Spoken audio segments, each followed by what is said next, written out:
There was an old man named Raghu who lived in a small village near the hills. He was around 80 years old and known by everyone in the village.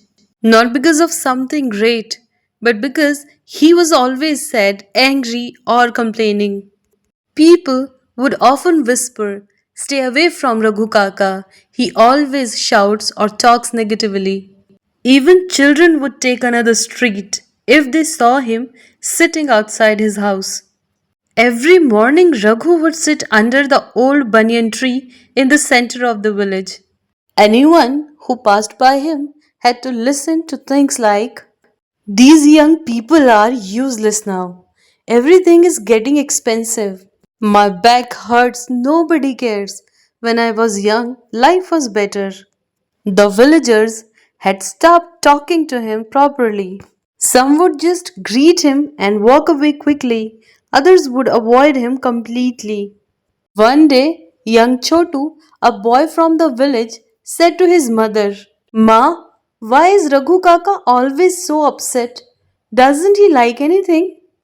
His mother replied softly, "Maybe he's lonely or he feels his life didn't go the way he wanted." Years passed. Raghu continued to live like this. His face became more wrinkled, his voice more bitter. People said his words could bring a cloud over the brightest day. But then something strange happened. It was Raghu's 80th birthday. Normally, no one celebrated it. But this morning, something was different. Raghu walked out of his house with a light step. He was wearing a clean white kurta.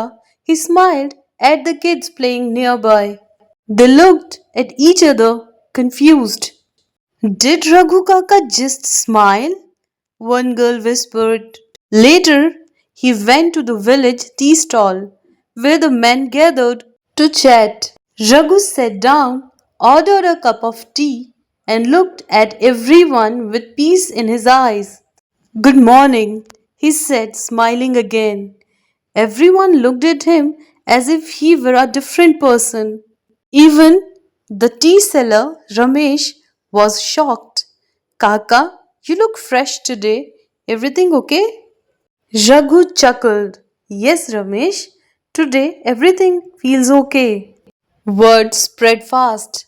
By noon, half the village had heard that the grumpiest man in the village was suddenly happy. People started gathering around the banyan tree where Raghu was now sitting, calm, smiling, looking at the sky. Village elder Ram Prasad approached and said, "Kaka, forgive me, but what happened to you?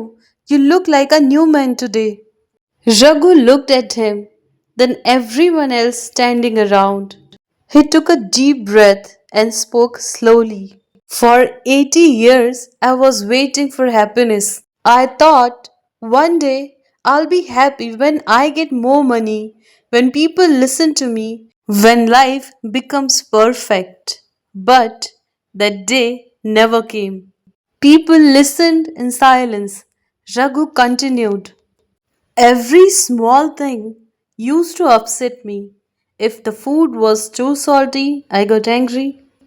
If someone didn't greet me, I felt ignored. I was always searching for things to change, for life to improve. But I forgot to notice the good that was already there." A small boy sitting nearby asked innocently, "But Kaka, what changed now?" Raghu smiled at him and said, "Yesterday I sat alone in my room and thought, I am 80. How long will I keep waiting to be happy? I have trees around me. I can still walk.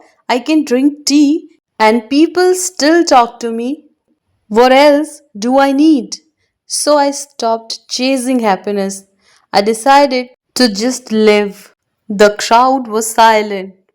Many had tears in their eyes, not of sadness, but of realization.